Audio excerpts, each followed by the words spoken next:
काही आजार असेल ते सांगत पाहिजे म्हणून त्यांचं म्हणणं आहे की जी ग्रामसभा होणार आहे सर्व ठिकाणी तिथे तुम्ही यांना सांगा की सिकल सेल म्हणून जे आहे अन्न लाभवता त्यात आणि आपली जी माहिती आहे ती लपवून ठेवता ती आपण आपल्या येणाऱ्या सर्वे जे सर्वे करणार आहेत त्यांना तुम्ही पूर्णपणे सांगावी.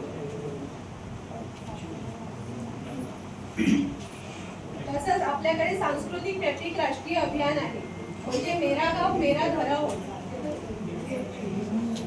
मेरा गाव मेरी धरोहर क्षेत्रीय सर्वेक्षण प्रश्नावली आहे. म्हणजे जे गावात आपल्याकडे हे आहे जे आपलं कल्चर आहे म्हणजे गावात आपलं नेमकं म्हणजे काय आहे गावात स्थानिक म्हणजे काय दिलेलं आहे, शेती दिलेली आहे, व्यवसाय दिलेला आहे, कल्चर काय आपलं व्यवसाय मेन कुठला आहे त्या उद्देशाने आपल्या या गावाची माहिती पूर्ण सर्वेक्षणामध्ये भरायची आहे. आणि जे गावात आपले मेन हुतात्मा आहे की मग काय जसं सातपाटी शेगावला आहे हुतात्मा चौक म्हणून त्याप्रमाणे आपल्याकडे लोकल एरियात काय स्ट्रगल आहे का त्याप्रमाणे आपल्याला ते बघून हे करायची माहिती पूर्णपणे द्यायची आहे.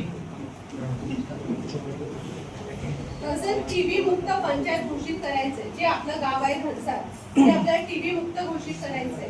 म्हणजे कोण टीबी असतील त्यांनी उपचार चालू आहेत एक व्यक्ती होतं त्याचे उपचार चालू आहे आणि ते टीबी मुक्त झालेलं आहे. टीबी मुक्त घोषित करून आपलं गाव आपल्याला आरोग्य विभागाकडे द्यायचं आहे प्रस्ताव की आमच्या गावात एकही व्यक्ती टीबी नाही टीबी झालं पाहिजे म्हणून टीबी मुक्त घोषित करून आपल्याला ते करायचं आहे. आलेलं अर्ज गतिमान्य सरपंच साहेब व ग्रामसेविका अधिकारी ग्रामपंचायत धनसार. अर्जदार समस्त ग्रामस्थ गाव धनसार ताजी पालघर. विषय आहे दिनांक 26 जानेवारी 2026 रोजी होणाऱ्या ग्रामसभेत मौजे धनसार ताजी पालघर येथील गट क्रमांक 193/3 मधील मैदानाच्या अतिक्रमणाबाबत अप्पर जिल्हाधिकारी पालघर यांच्या न्यायालयात अपील सुरू आहे.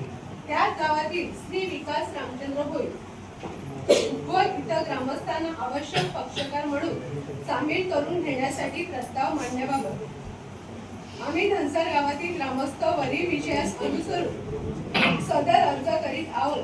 गेली काही वर्ष झाली आम्ही ग्रामस्थ धनसार गावातील गट क्रमांक 193 मधील मैदानाच्या जागेत श्री प्रवीण गणेश भोईर व त्यांच्या विकासकाद्वारे अतिक्रमण केले आहे. त्याविरुद्ध आम्ही लढा देत आहोत. तसेच बरेच लोकप्रतिनिधी व सरकारी अधिकारी यांना वारंवार भेटून अतिक्रमण हटवण्यासाठी अनेक विनवण्या केल्या आहेत.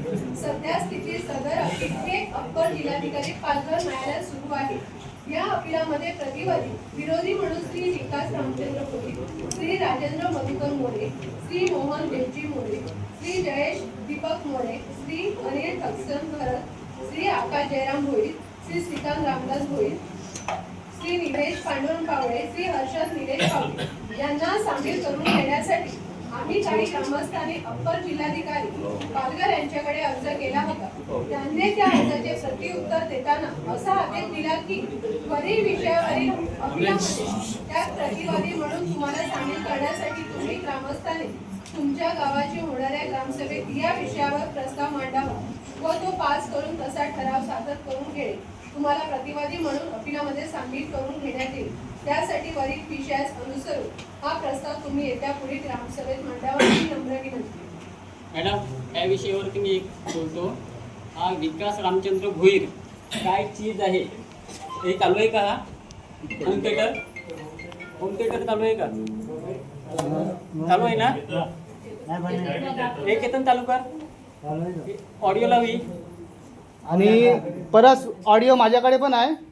कसं सेटलमेंट झालं ती पण लावावी, ही लावला ती पण लावावी. हा ओके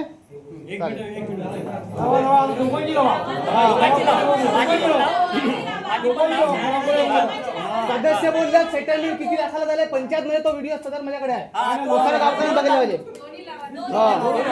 दोन्ही लावा दोन्ही लावा.